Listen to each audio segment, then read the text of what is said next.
안녕하세요. 윤시원의 공포라디오 MC 윤시원입니다. 그리고 오늘도 역시나 저와 함께할 마학형님 인사드리도록 하겠습니다. 네, 안녕하세요. 시청자분들의 사연을 멤버들이 읽어드리고 기존 방식은 그대로 이렇게 진행을 하지만 매주 특별한 게스트분을 모셔서 다양한 미스테리한 대화를 할 예정입니다. 그럼 공포라디오 이번 주 특별한 게스트분 한번 모셔볼까요? 마학형님 바로 네. 앞에 있는 게스트분이 나와 계시는데 누군지 알아보시겠어요? 아 그럼요. 저는 이분이 나온 방송을 네네. 굉장히 즐겨보던 애청자였기 때문에 지금 안녕하세요. 네, 저는 성우 김나율입니다. 아마 지금 마왕님께서 말씀하신 프로가 뭔지 저는 알고 있어요. 저 네. 그 나는 솔로 아마 네. 칠기 그렇습니다. 맞아요. 칠기. 정숙님으로 저는 알고 있죠. 아마 지금 요즘 보시는 분들은 아마 모르실 것 같아요. 아 너무 네. 초창기이긴 네네, 해서 초창기여가지고. 그때가. 네. 제가 그런 프로그램을 한 번도 본 적이 없어서 왜냐면 이제 제가 그때 한창 밤에만 나가 있어서 맞네. 스케줄 때문에 타이밍이. 그냥 이제 뭐 흩어 지나가는 SNS에서는 몇 번 뵌 것 같긴 해요. 근데 그때 좀 이슈가 많이 되셨었어요. 빌런이었어요? 아니에요. 아니었어요? 네, 네. 빌런은 아니고. 네. 인기가 너무 많아. 네, 서대상 투표에서 많이들 또 감사하게도 주셔가지고 하루 만에 무너지긴 했지만. 그러고 보니까 목소리 들어보니까 네. 여러 가지 목소리가 좀 중첩돼서 들어오는 것 같아요. 아 정말요? 네, 성우분이시라고 하는데 네네네. 이런 얘기하면 좀 그렇지만은 어떤 거 하셨죠? 그 나는 솔로 방송에서도 굉장히 좋아해 주셨던 제가 그걸로 불렸거든요. 아칼리 누나로 불렸어요. 별명이었어요. 아칼리 누나. 네. 잠깐만 아칼리였어요? 네. 난 걸음말 때부터 칼 쓰는 법을 배웠다고. 네. 내가 그림자에 겁먹을까봐 이런 거였어요. 소름 돋았어요. 소름 돋았어요. 이런 목소리였습니다. 가장 애착가는 그게 있을까요? 캐릭터? 일단은 아칼리가 제일 많이들 알아주시는 것 같고요. 요즘에 이제 그 원신이라는 게임에서 네. 대박이다. 새로이 등장한 마비카라는 캐릭터가 있는데 요새 그거 녹음하면서 많이 이제 너무 뒷골을 많이 잡아가지고 너무 힘들어요. 진짜 엄청 소리를 계속 질러대가지고 네, 저희 감독님한테도 농담이지만 감독님 혹시 제가 녹음하다 쓰러지면 꼭 119 불러주셔야 돼요. 뭐 이렇게 하긴 하는데 한마디 해볼까요? 네. 근데 그건 좀 소리를 조금 질러야 돼요. 좋습니다. 경기를 시작하지. 우와, 네, 이렇게 계속 소리를 질러. 목소리가 달라진다. 소름이다. 광고에서도 이제 많이 들으셨어요. 네. 근데 저희 나이 때 네. 제가 이제 보니까 저희 나이 때에 세일러문을 봤잖아요. 세일러문. 세일러문도 하셨다고. 세일러문을 이제 재더빙 할 때 네네네. 거기서 저도 세일러문을 보고 성우의 꿈을 키웠었는데 진짜요? 어릴 적에 네, 세일러문을 재더빙을 하게 되면서 감사하게도 제가 우라누스로 와. 그러니까 들으시면 아시겠지만 제가 약간 보이시한 맞아요. 느낌이 나니까 노망이죠. 그런 노망은 아니고. 저희 어렸을 때 무슨 얘기를 하는 거야 지금? 저 아무 말도 안 어렸을 때 세일러문 로망이었다고요. 오해할 뻔했어. 그게 아니라 근데 공포를 되게 좋아하신다고 들었어요. 네, 맞아요. 저는 어릴 때부터 공포를 너무 좋아해가지고 지금도 제가 이제 성우 일을 하면서 공포 라디오 채널을 만들어가지고 하고 있긴 하거든요. 근데 이렇게 고컬은 아니고 저 혼자 이렇게 사부작 하고 있는데 저희도 고컬은 아니에요. 저희도 고컬이죠. 즐겨보자 좀 이런 거기 때문에 저는 진짜 제 채널보다도 네. 윤시원님 채널을 많이 이렇게 광고하고 다녀요. 주변 사람들한테. 야, 그 윤시원 당직기 봤어. 윤시원 채널 봤어. 막 계속 이렇게. 진짜 너무 감사합니다. 감사합니다. 너무 재밌게 보고 있습니다. 그러면 예전부터 제 채널 알고 계셨나요? 네, 그럼요. 시봉이 언니. 맞아요. 대장. 맞아요. 다 아네. 저 왜 나만 못 느꼈지 그거를? 제가 지인분들이나 이제 사람들이 시원님 제주이 사람 다 알아요 그러는데 제주이 사람 저를 몰라요. 자, 그래요. 저희가 이제 첫 번째 사연 한번 읽어볼 건데 초행길이에요? 초행길이 처음 가는 길이죠? 근데 이제 보통 초행길 이렇게 얘기하면 보통 운전할 때 얘기 많이 하지 않나? 운전이라고 얘기해서 그러는데 저는 시골이랑 막 돌아다니잖아요. 우리는 대부분 초행길을 가죠. 그죠. 다 초행길인데 시골길이 그렇게 복잡하진 않은데 서울길은 진짜 초행으로 들어가잖아요. 죽어요. 맞아요. 신길 복잡해요. 갔다가 저 그 8차선 도로 보고 깜짝 놀랐어요. 영등포 신길 쪽이 진짜 힘들죠. 저 맞아요. 욕을 몇 번 하죠. 운전하면서 길을 계속 잘못 들어가지고. 혹시 뭐 운전 잘하세요? 네, 저는 운전 잘해요. 저희가 요즘에는 내비게이션이지만 길치가 있고 또 있잖아요. 근데 내비 없으면 운전을 못 하겠네요. 그거는 뭐 그런 거 다들 마찬가지예요. 저도 요새는 진짜. 예전에 저희 아버지는 운전할 때 옆에서 보조석에서 어머니가 지도를 펼치면서 운전했었는데 지도책 네, 보면서 맞아요. 알려줬어야 됐어. 몇 그래서 번. 조수석이었잖아요. 맞아요. 네. 그런 거 생각해보면 내비게이션은 정말 그 신이 내린 그게 아닌가 생각을 합니다. 그래서 초행길이라는 부분에서는 내비게이션 때문에 뭐 요즘 어플도 잘 나와가지고 좀 그나마 좀 괜찮긴 한데 사연으로 초행길은 좀 그러네요. 근데 여기도 초행길이셨잖아요. 그쵸. 초행길이었죠. 어렵진 않으셨어요, 길이? 네, 내비 따라 잘 왔어요. 약간 시키는 대로 가시는 타입이에요? 아니면은 좀 나만의 길을 개척하는? 잘 아는 길이면 내비를 잘 합니다. 내비게이션 음모론도 있잖아요. 뭐죠? 그러니까 일부러 막히는 맞아. 쪽으로 막 보내고 다른 사람 특권자들은 맞아, 거기로 맞아. 다닌다. 약간 고위급 이런 예. 분들을 위해서 일반인들을 다 절로 몰아놓고 역시 공포라디오. 예, 역시 특화네, 특화 예, 게스트. 음모론이 있어요. 아, 저도 그렇군요. 들어봤죠. 제가 초행길에 대해서 정말 들려드리고 싶은 이야기가 있는데 성우님 앞에서 와. 이거를 초행길 제가 한번 읽어보도록 하겠습니다.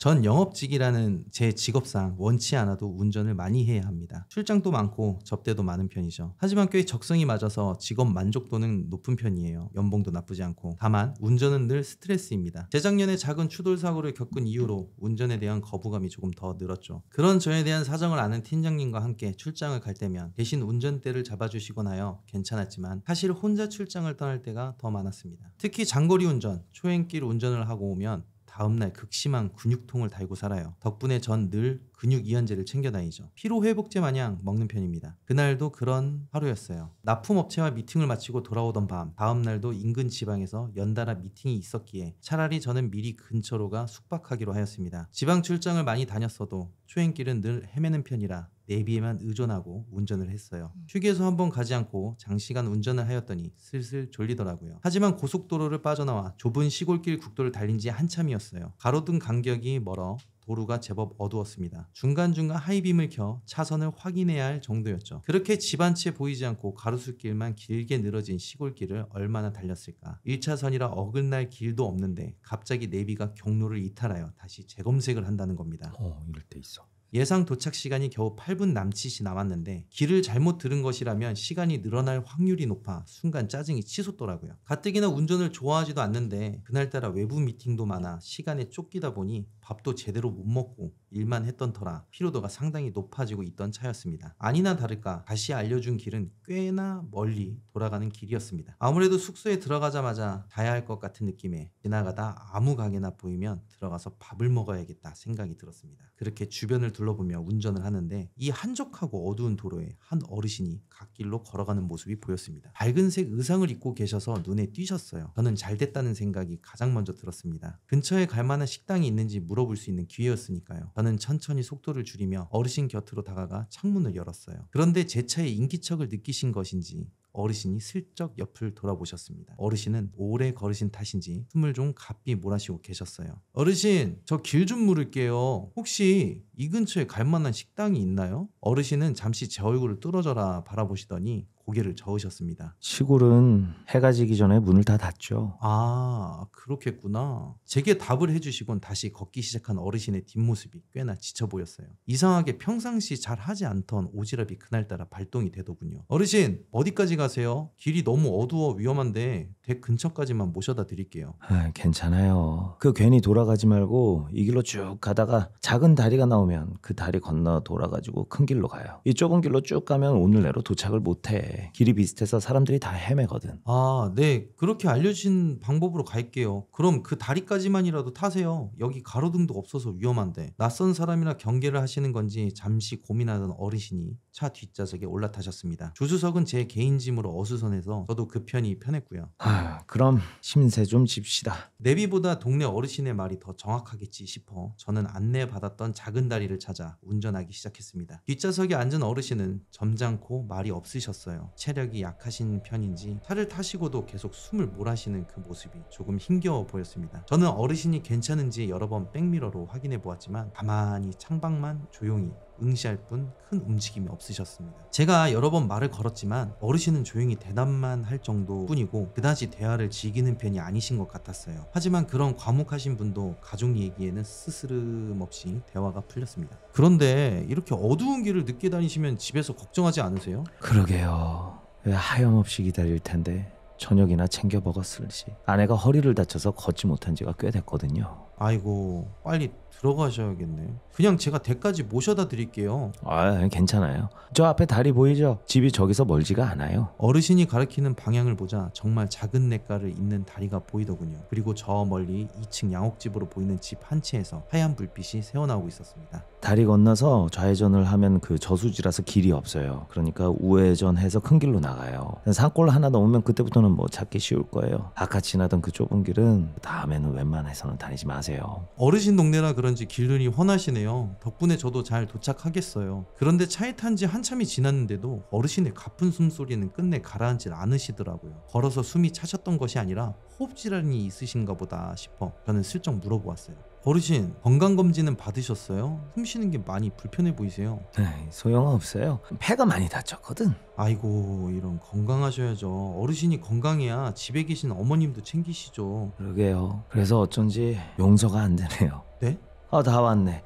덕분에 편안히 잘 왔어요. 내가 알려준 길로만 천천히 운전해서 가요. 어르신 말대로 금세 다리 위에 도착했어요. 천천히 차를 세우자 다시 한번 제게 알려줬던 길을 꼭 기억하라는 듯이 말씀해 주시더라고요. 그리고 재차 당부하셨습니다. 제가 가려 했던 그 좁은 1차선 도로는 절대 다니지 말라 하셨어요. 네, 명심할게요. 그런데 어르신 왜 그렇게 그 길을 가지 말라는 거예요? 차문을 여는 어르신을 백미러로 바라보던 전 끝내 궁금증을 이기지 못하고 물어보았습니다. 그야 나도 그 길에서 죽었으니까요. 네? 잘못 들은 거 싶어 얼른 뒤를 돌아보았지만 차 문만 휑하니 열려있을 뿐 어르신은 보이지 않았습니다. 저는 뭐에 홀린 기분이 들어 다급히 차에서 내려 주변을 둘러보았어요. 하지만 그 어디에도 어르신의 모습은 보이지 않았습니다. 숨이 차 걸음도 느리던 분이 이렇게도 빠르게 제 차 주변에서 금세 사라질 리가 없는데 말이죠. 저는 그제야 지금까지 제가 귀신에 홀렸다는 것을 깨달았습니다. 그런데 다시 제 차로 돌아와 보니 어르신이 타고 내린 뒷문이 여전히 열려 있었습니다. 식은땀이 나자 금방 으슬으슬 추워져 얼른 차 뒷문을 닫고 운전석으로 돌아와 그 다리를 바로 벗어나기 시작했습니다. 그 와중에도 어르신이 알려준 방향으로 차분히 운전해서 큰 길로 나와 산골 하나를 넘었습니다. 그러자 정말로 시내가 코앞이더라고요. 어쩐지 어르신이 그 길은 위험하다고 나타나서 알려주신 건가 싶고 무서움에 떨면서도 신기해서 밤을 꼴딱 샜던 것 같아요. 그날 겪은 일은 술자리 무용담이 되었다가 차츰 잊혀져 갔습니다. 그리고 한 반년쯤 지났을까? 상해 출장이 잡힌 저 대신 후배가 지방 출장을 가게 되었어요. 그 장소를 들으니 잠시 잊었던 기억이 떠오르더라고요. 그래서 저는 후배를 붙잡고 제가 겪은 일에 대해 말해주었습니다. 혹시나 좁은 길로 내비가 안내하면 이렇게 돌아 나오라고 어르신이 알려주셨던 길에 대해 말해줬습니다. 물론 후배는 혼자 출장 가야 하는 자신을 놀리는 괴담 정도로만 여기는 것 같았지만요. 귓등으로도 안 들었던 것 같아요. 그렇게 3박 4일의 상해 출장을 마치고 돌아오기 전날 일도 잘 마쳤으니 한국으로 돌아가기 전 팀장과 가볍게 한잔을 하기로 했습니다. 숙소 근처에서 가볍게 저녁 식사를 하며 술을 걸치고 있는데 팀장과 제 폰이 동시에 알림 소리를 내더라고요. 회사 메신저였습니다. 그리고 내용을 확인한 저와 팀장은 너무 놀라고 말았어요. 그건 후배의 부고 소식이었습니다. 교통사고였어요. 헐. 제가 경고했던, 아니 정확히는 어르신이 경고했던 그 1차선 좁은 도로에서 후배가 역주행을 하여 마주오던 트럭을 들이받았다는 거예요. 아이고.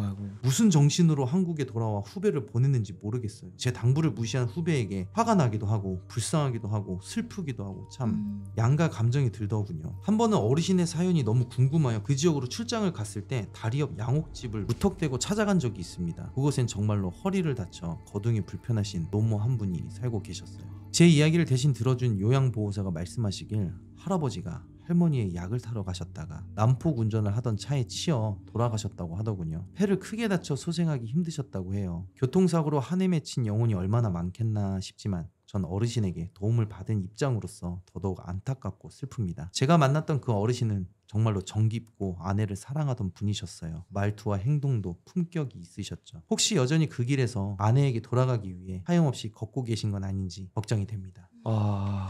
라는 초행길의 사연이었습니다. 슬퍼. 그러니까. 그 역시 이게 초행길이 운전에 관한 일인데 저희가 또 내비게이션 하면은 그 시골길 갈 때 논밭으로 이렇게 하는 거 경험해 보셨나요? 그 논길 네, 거길로 안내해 줄 때가 가끔 있어요. 그러니까 밭두렁 새벽인데 뭐 이런데. 네. 도로가 딱 뚫려 있잖아요. 근데 논두렁으로 갑자기 딱 바꿔요. 그 좁은 길로. 혹시 시골길 운전해 본 적 있으세요? 아니요. 저는 시골- 시골길은 갈 일이 별로 없으시죠? 네네네. 저희는 밤에 네. 가면은 아. 그런 경우가 꽤 많아요. 그래서 예전에 한번 썰을 얘기하면 그 유튜브에 이제 소위 말해서 이제 어그로라고 하는데 어그로까지는 아니고 저는 7년 전에 백골을 발견한 적이 있어요. 맞아. 네. 내비가 알려주는 대로 갔다가요? 일단 내비가 산꼭대기로 알려줘가지고 거기서 이제 발견을 하고 경찰에 신고했고 그 발견했을 때 사람 뼈는 일단은 되게 오래됐어요. 근데 그거 아세요? 머리카락은 그대로 남는 거. 무서워. 제가 그것 때문에 신고를 했거든요. 아. 야 이거 사람 머리카락이야 하면서 신고를 했는데 그리고 나서 내려와서 좋은 일 한 거잖아요. 저희가 찾았으니까 그 내비가 생판 모르는 올라왔던 길하고 반대로 알려주더니 갑자기 타이어가 거기서 탁 빠진 거예요. 논두렁에. 거기서 3시간이 체류된 거예요. 3시간. 아.